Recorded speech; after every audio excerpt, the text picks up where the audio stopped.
अगर डेंगू के दौरान आपकी खुराक, आपका हाइड्रेशन स्टेटस और आपके प्लेटलेट्स वक्त पे ऊपर नहीं जाते, तो ऐसी कौन सी डाइट है जो आपने डेंगू के दौरान रखनी है। उसके अलावा एक बहुत बड़ा मिथ ये भी है कि गोश्त, अंडा और प्रोटीन जो हैं उनको बिल्कुल कट डाउन कर देना चाहिए।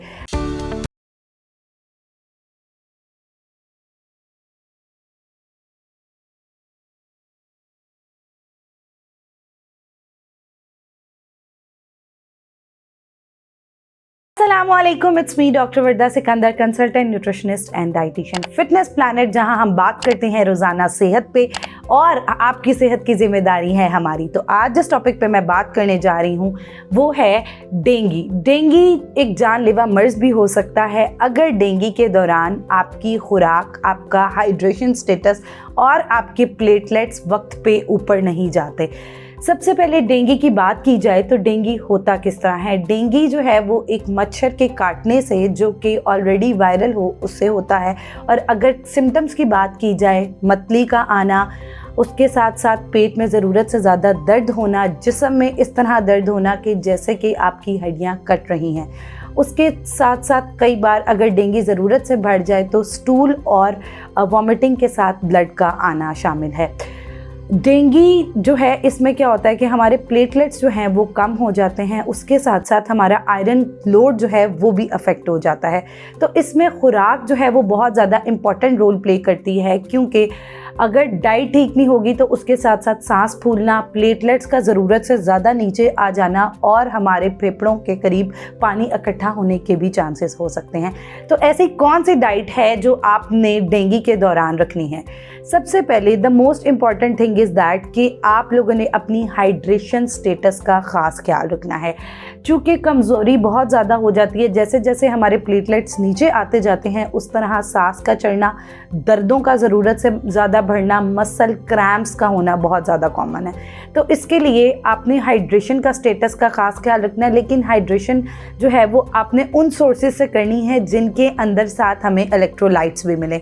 तो आप ORS का पानी इस्तेमाल कर सकते हैं। उसके साथ साथ ORS के पानी के अंदर कैल्शियम सैंडोज जैसी कोई भी गोली आती है जो वो आप डाल सकते हैं। उसके अलावा आप फलों के जूसेस इस्तेमाल कर सकते हैं। सबसे बेहतर जो है इसमें सेब, पपीता और ये वाले फल रहते हैं। उसके साथ साथ जो है वो अनार का जूस जो है वो बहुत ज़्यादा मुफीद, चूँकि इसके अंदर बी कॉम्प्लेक्सेस और आयरन का बेहतरीन कंटेंट मौजूद होता है, जो कि हमारे प्लेटलेट्स भी बढ़ाता है और उसके साथ साथ हमारे इलेक्ट्रोलाइट्स जो हैं उनको बेहतर करने में भी हेल्प करता है। उसके अलावा एक बहुत बड़ा मिथ ये भी है कि गोश्त, अंडा और प्रोटीन जो हैं उनको बिल्कुल कट डाउन कर देना चाहिए। जबकि हम जो डेंगू है इसमें क्या होता है कि हमारे जो एल्ब्यूमिन लेवल है ये थोड़ा सा ज़्यादा हो जाता है, तो हमें कट डाउन बिल्कुल नहीं करना। आप प्रोटीन जो है वो 30% तक वेजिटेबल प्रोटीन सोर्सेज जो हैं उनको अपनी रूटीन में शामिल रख सकते हैं। कच्ची फल और सब्जियों का इस्तेमाल कर सकते हैं। बस हरे पत्ते वाली सब्जियां जो हैं इनका इस्तेमाल कर सकते हैं। उसके अलावा एक बड़ा बेहतरीन जूस आपको बताती चलूँ, ABC, A for apple, B for beetroot, C for carrot. ये तीनों का कॉम्पोजिशन जो है वो मिल के आपको एक बेहतरीन बूस्ट देगा और आपको रिकवरी में बहुत जल्दी हेल्प करेगा। उसके साथ साथ अगर आपको हड्डियों में दर्द और कमज़ोरी बहुत ज़्यादा फील हो रही है, इस तरह लगता है जैसे जिस्म निढाल हो चुका है, तो इस सूरत में आप कीमा यखनी का भी इस्तेमाल कर सकते हैं। और अगर कार्बोहाइड्रेट्स जो है हमारी, चूँकि बेसिक सोर्स ऑफ एनर्जी है ग्लूकोज, अब देखें डिज़ीज़ के साथ साथ आपकी बॉडी जो परफॉर्मेंस है वो तो साथ एक्ट कर रही है, तो इसके लिए बहुत ज़रूरी है कि हमने कार्बोहाइड्रेट्स जो हैं उसकी जो बेहतरीन फॉर्म है कॉम्प्लेक्स कार्बोहाइड्रेट्स। दो तरह की कार्बोहाइड्रेट्स, जिसमें सबसे पहले रिफाइंड कार्ब्स, वो हमने बिल्कुल नहीं लेनी। जिसमें के सोर्सेज की अगर बात की जाए तो उसमें सफ़ेद मैदा और उससे बनी तमाम अशिया आ जाती हैं, पिज़्ज़ा, रोटी, सफ़ेद ब्रेड। उसके अलावा कॉम्प्लेक्स कार्बोहाइड्रेट्स जो कि हमने इस्तेमाल करनी है, उसके अंदर मौजूद फाइबर हमारी गट हेल्थ को भी बेहतर करता है। तो आप जो है वो जौ का दलिया इस्तेमाल कर सकते हैं, ब्राउन ब्रेड का इस्तेमाल कर सकते हैं, 1 क्वार्टर रोटी जो है उसको इस्तेमाल कर सकते हैं।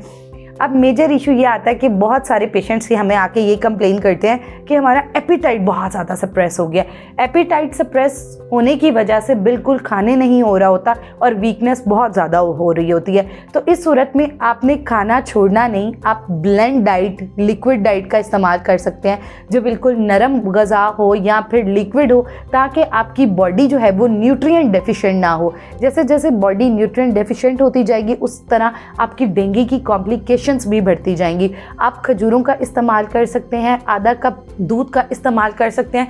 अच्छा, अब वो चीज़ें आ जाती हैं कि जो आपने डेंगू में अवॉइड करनी है और बिल्कुल इस्तेमाल नहीं करनी। सबसे पहले हमारे पास आ जाता है कैफ़ीन गुड्स। कैफ़ीन गुड्स जो हैं उनका इस्तेमाल बिल्कुल ना करें, ये हमारी डेंगू की कॉम्प्लिकेशंस को बढ़ाता है। उसके अलावा प्रोसेस्ड और रिफाइंड फूड्स जितने हैं, चूँकि डेंगू में बहुत सारे केसेस ऐसे भी देखे जाते हैं जिसमें गट हेल्थ बहुत ज़्यादा कॉम्प्रोमाइज़्ड हो जाती है। तो अगर आप अपनी बॉडी को प्रोसेस्ड डीप फ्राइड चीज़ें देते रहेंगे तो हमारे अंदर ऑक्सीडेटिव स्ट्रेस मज़ीद बढ़ता जाएगा, जिसकी वजह से डेंगू कॉम्प्लिकेटेड हो सकता है और रिकवरी में बहुत ज़्यादा देरी हो सकती है। तो ये बहुत ईजी सा डाइट प्लान है। डेंगू की डाइट जो है ये आपको कोई स्पेसिफिक मार्केट से लेने की ज़रूरत नहीं, कोई स्पेशल सप्लीमेंट्स लेने की ज़रूरत नहीं, ये आपके किचन में ही इलाज मौजूद है। तो आप डेंगू में कोशिश करें कि अपना ख्याल रखें, अपनी खुराक का ख़ास ख्याल रखें ताकि आपकी रिकवरी जल्द अज जल्द हो सके और उसके साथ साथ जो है वो आपकी कॉम्प्लिकेशंस जो हैं वो ना हो और कोई भी ऑर्गन उसकी वजह से कॉम्प्रोमाइज़ ना हो। आपकी सेहत हमारी जिम्मेदारी। अगर आपको हमारी वीडियो अच्छी लगी है तो don't forget to subscribe our channel.